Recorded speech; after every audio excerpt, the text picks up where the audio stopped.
Hello students, welcome to Easy Science YouTube channel.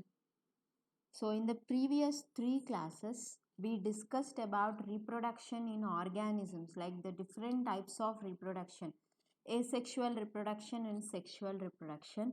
So in today's class, we'll discuss about the objective which can be asked in this lesson, and this video is very useful for the students who are writing NEET. So before going to the class, please subscribe to Easy Science YouTube channel and click the bell icon. You will never miss an update from my channel. Let's move to our class today. Right. The period of birth to natural death is known as option A, birth, option B, death, option C, lifespan, option D, none of the above.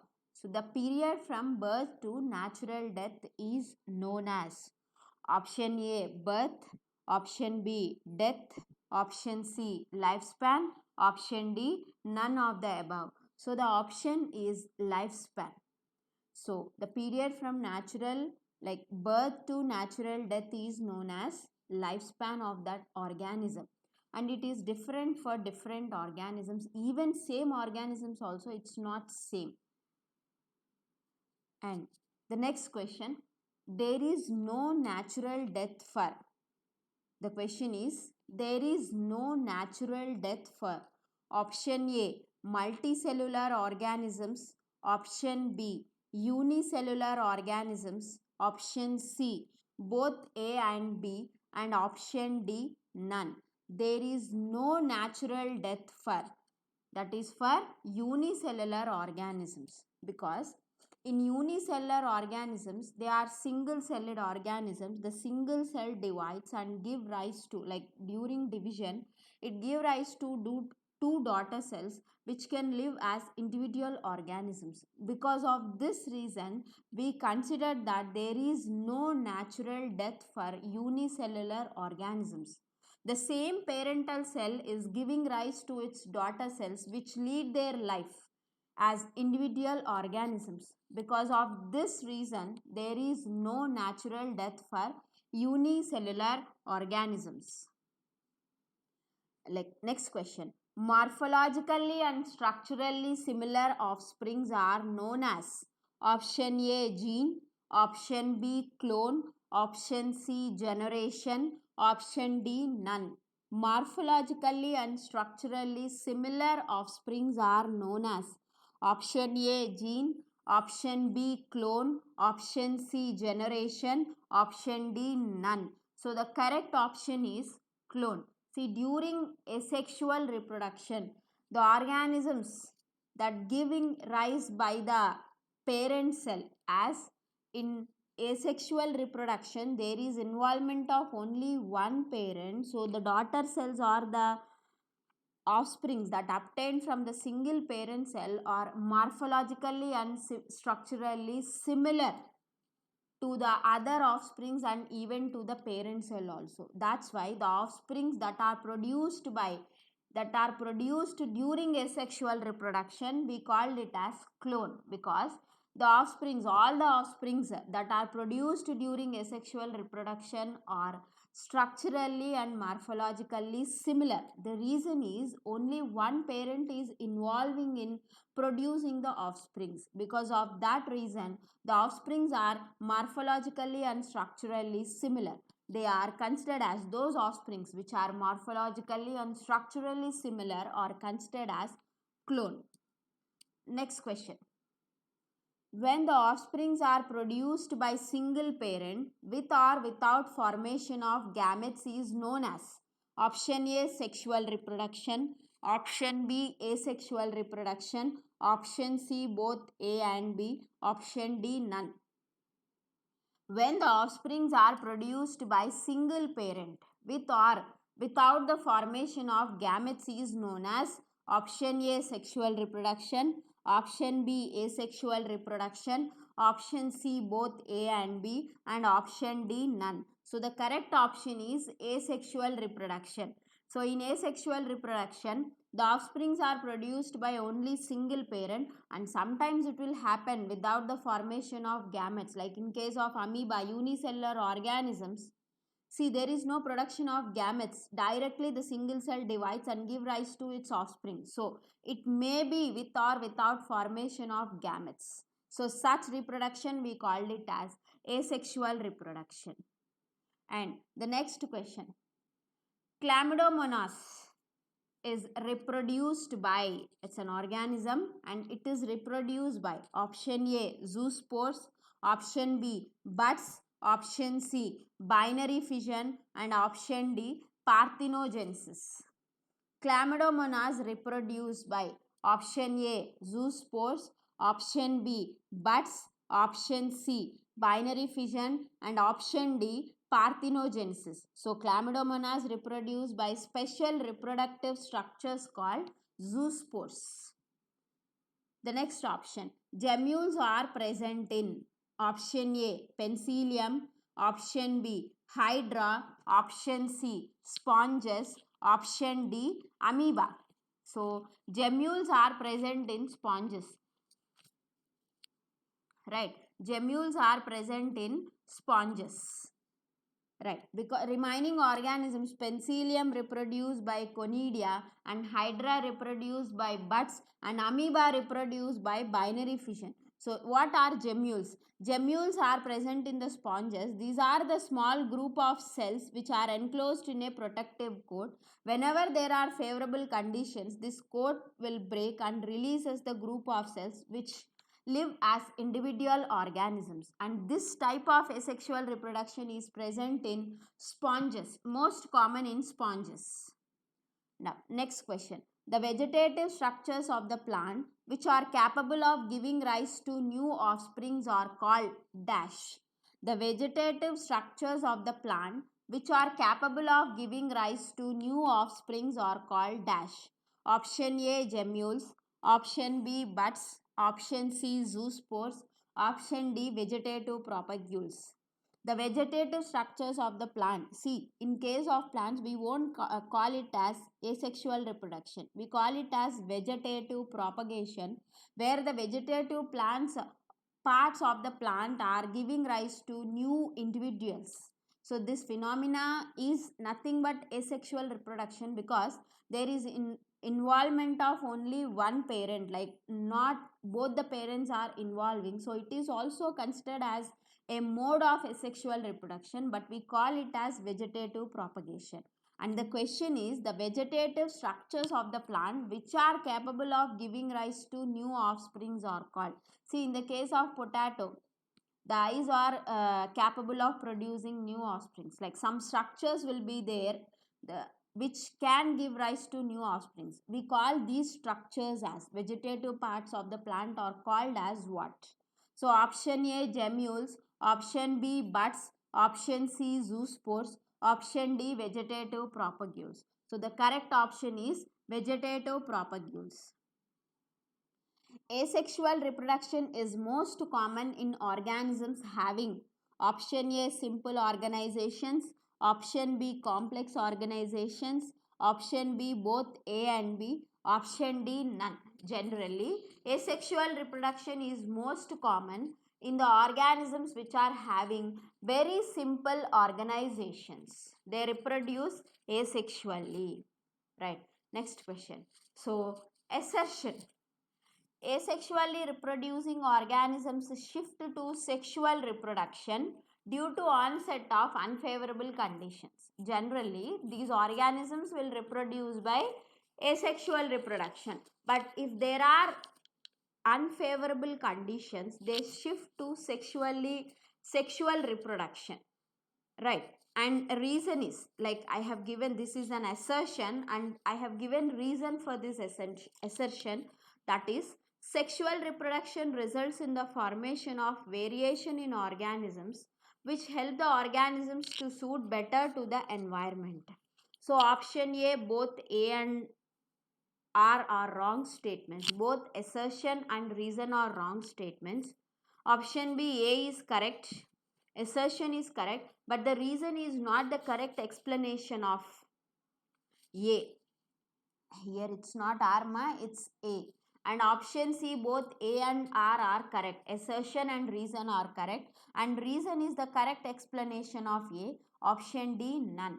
So here option C correct. Both A and R are correct, and R is the correct explanation of A, because the organisms which are reproducing asexually shift to sexual reproduction during the onset of unfavorable conditions. Because, so what do you mean by unfavorable conditions? These organisms cannot survive.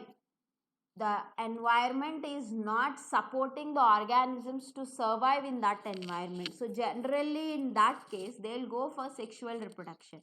You know, during sexual reproduction, there is involvement of both the parents. Fusion of gametes takes place, which results in the formation of variations in the organisms.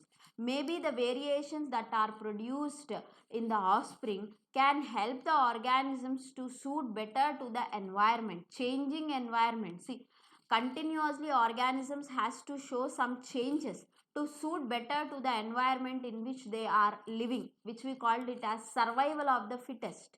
So in order to make the organisms to fit to survive in that environment, it needs some variations.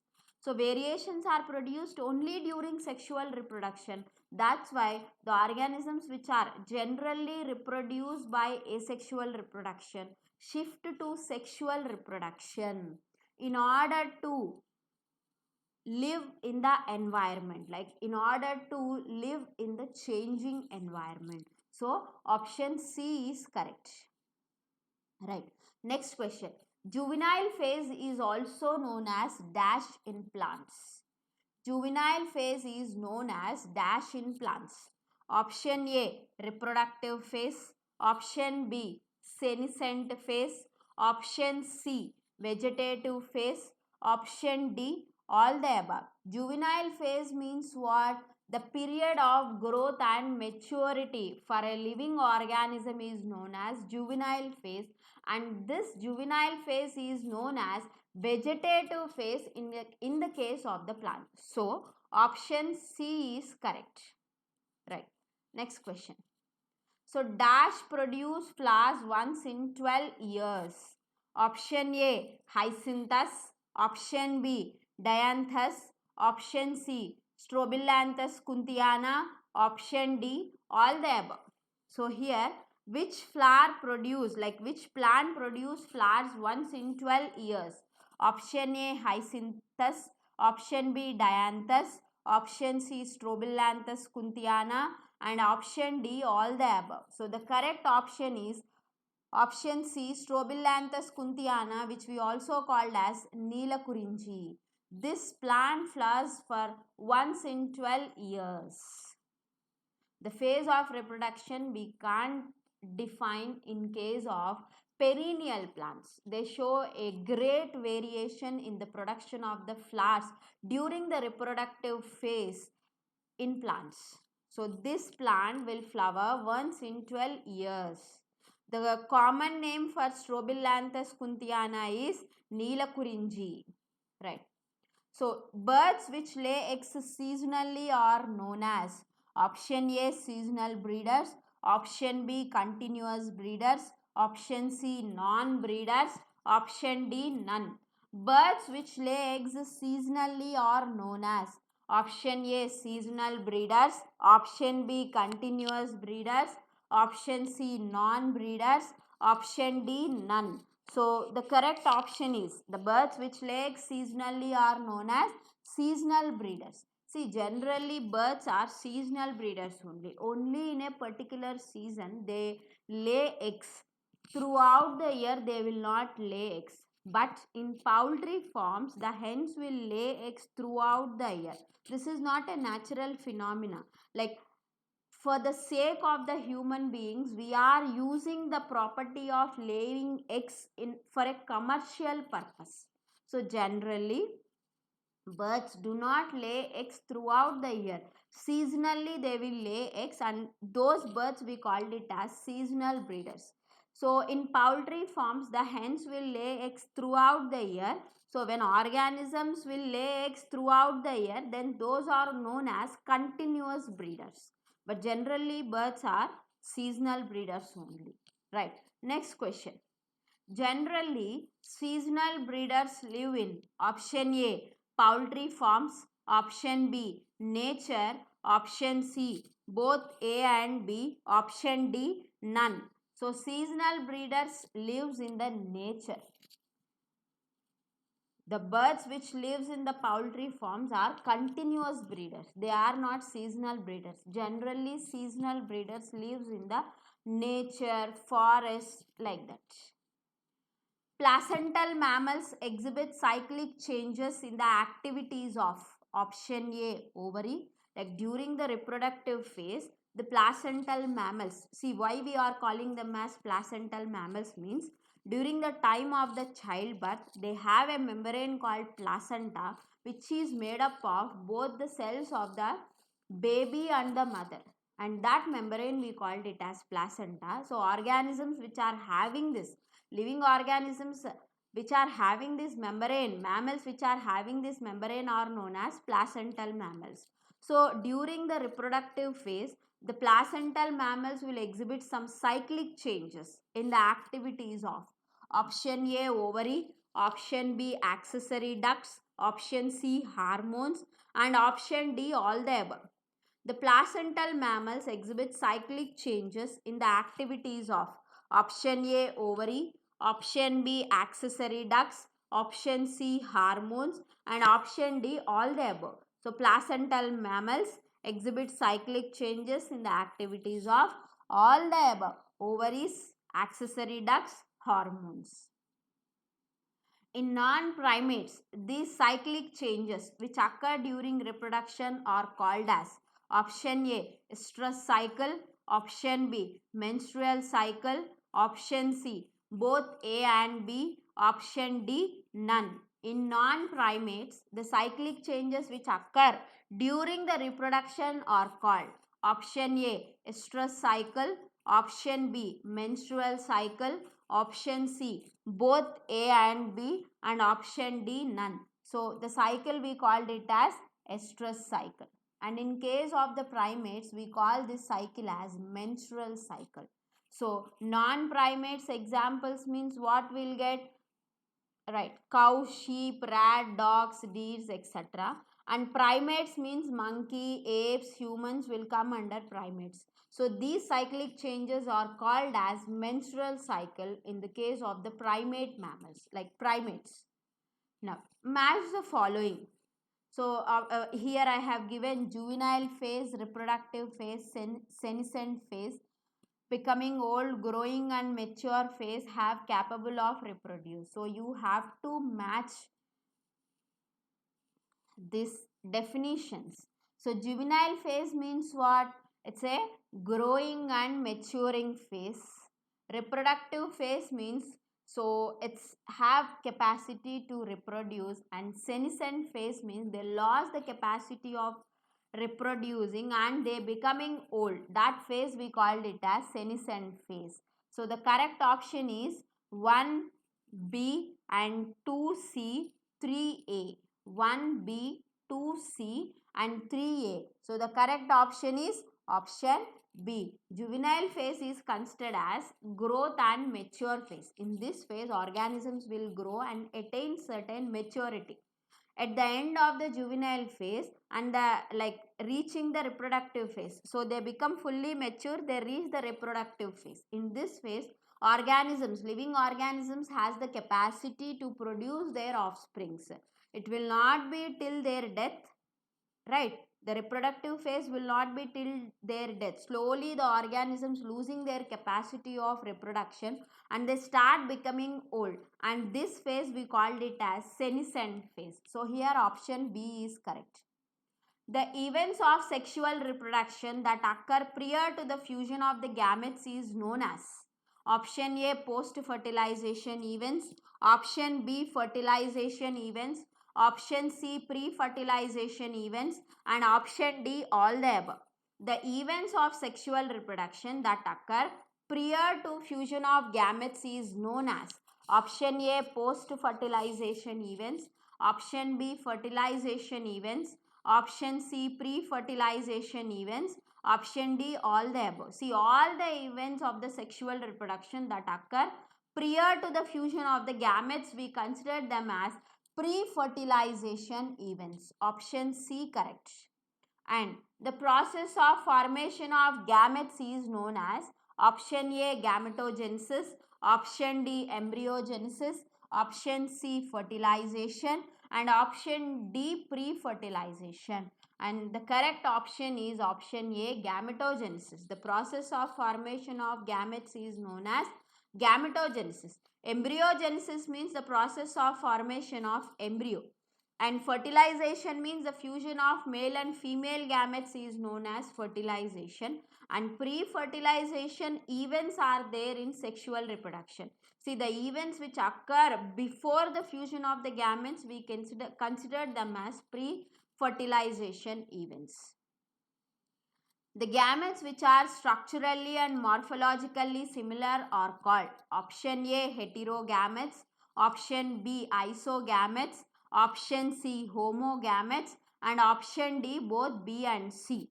See, the gametes which are structurally and morphologically similar, that means you cannot like easily express them as this is the male gamete and this is the female gamete. Can't do that.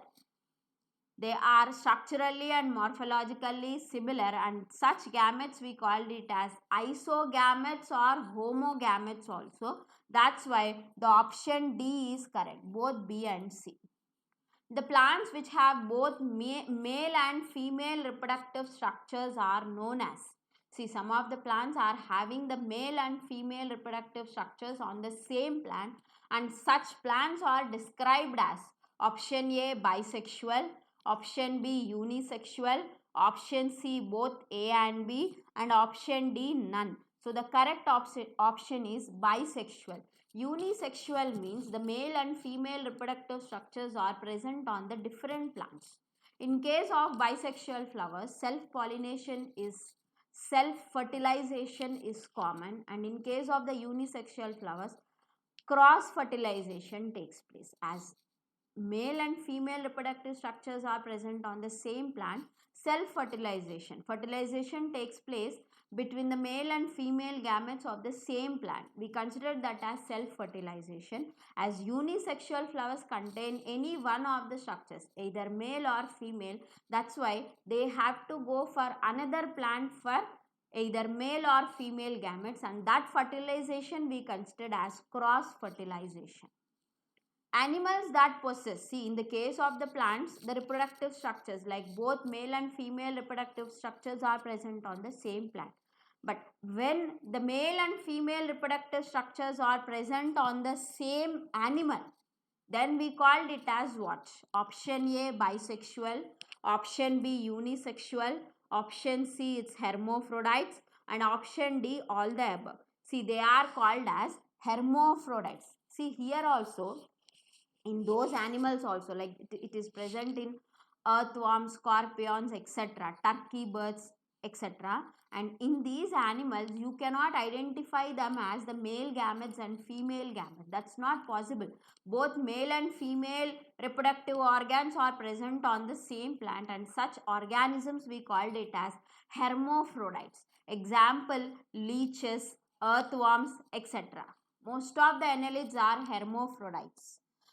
Next, the cells which undergo meiosis are known as. See, during the formation of the gametes, generally the bodies like parent bodies are diploid. See, the parent bodies which are diploid in condition, during the formation of the gametes, meiosis takes place, because the gametes should have n number of chromosomes, because during sexual reproduction fusion of gametes takes place. So in order to like maintain the constant chromosome number, definitely the gamete should have n number of chromosomes, that is haploid number of chromosomes should be there. So to get haploid number in the gametes during the formation of gametes, see, gametogenesis takes place.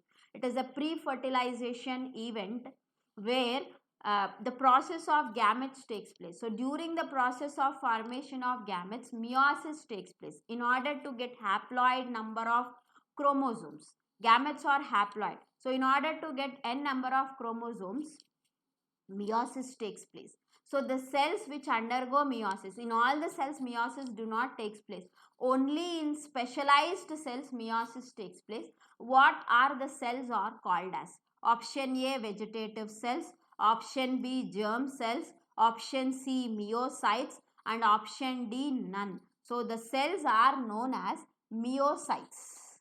Next one. Assertion. In seed plants, a special phenomena called pollination occurs. Anthers, pollen grains are present. Pollen grains falls on the stigma. Whenever they falls on the stigma, pollen grain germinate and carry the male gametes near the ovules. In seed plants, this phenomena we called it as pollination.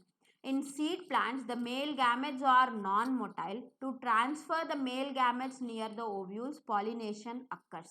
See here I have given assertion and reason. So option A, both A and R are correct, but R is not the correct explanation of A.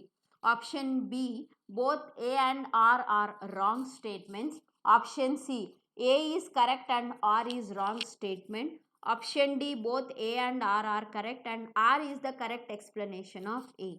Yes, option D is correct. A and R are correct and R is the correct explanation for A. Generally in sexual reproduction, the male gametes are motile, but in the case of the seed plants, the male gametes and female gametes both are non-motile. See, gamete transfer should take place. In order to, like for the fusion of the gametes has to be transferred near the, like both has to come close together to facilitate the fusion of the gametes. Generally in sexual reproduction, the male gametes are motile, but in the case of the seed plants, even the male gametes are also motile. Generally the female gametes are definitely non-motile only. Even the male gametes also non-motile in case of the seed plants. So to carry the male gametes near the female gametes, a special process takes place called pollination. That's why here option D is correct. So match the following: isogamy, anisogamy, oogamy and syngamy I have given, and definitions I have given. You have to match this. Fusion of motile and non-motile gametes, fusion of structurally dissimilar gametes, fusion of gametes and fusion of morphologically similar gametes. See, isogamy means fusion of morphologically similar gametes.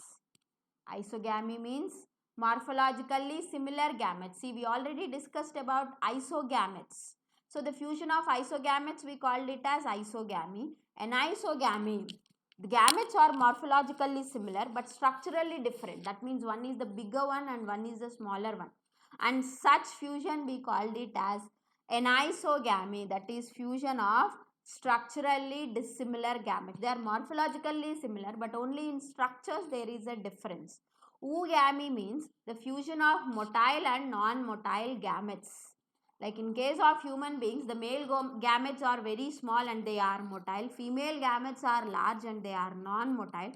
And this fusion of, they are structurally different, and even male gametes are motile and female gametes are non-motile. Such fusion of gametes is known as, like fusion of such gametes is known as oogamy. Syngamy means the fusion of gametes, like fertilization. Another name is syngamy. So here the correct option is A4, B2, C1 and D4. Sorry, it's D3. So the correct option is option A. Organisms that exhibit external fertilization shows great synchrony. So what do you mean by synchrony? So the male and female gametes have great synchrony between them. At the same time they release the gametes. What is the reason for this? To decrease the chance of fertilization. Option B, to increase the chance of fertilization. Option C, fertilization. Option D, none. So the correct option is to increase the chance of fertilization. See, external fertilization means generally takes place inside the water. The gametes are like throw away to longer distance due to the water currents. In order to increase the chance of fertilization, the female organisms organisms which are having this male and female gametes are exhibiting great synchrony. They release gametes at the same time in order to increase the chance of fertilization. The next question, the process which occurs in embryogenesis are, see we already discussed in gametogenesis also, the process of formation of embryo is known as embryogenesis. So the processes which takes place during embryogenesis are option A cell division, option B cell differentiation, option C both A and B, and option D none. So the correct option is A and B. Both cell division takes place and cell differentiation also takes place. Division increase the number of the cells and differentiation leads to the formation of different organ systems. In blastocyst stage, from blastocyst stage, cell differentiation will start.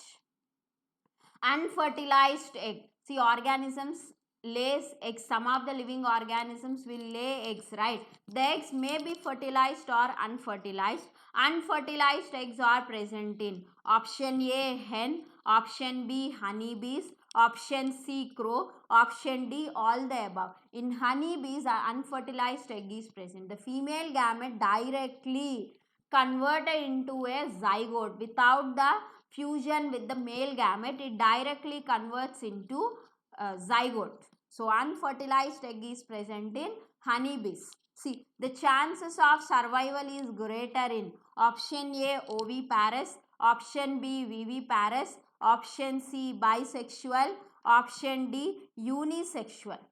The chances of fertilization, the chances of survival is greater in case of option A oviparous animals, option B viviparous animals, option C bisexual, and option D unisexual.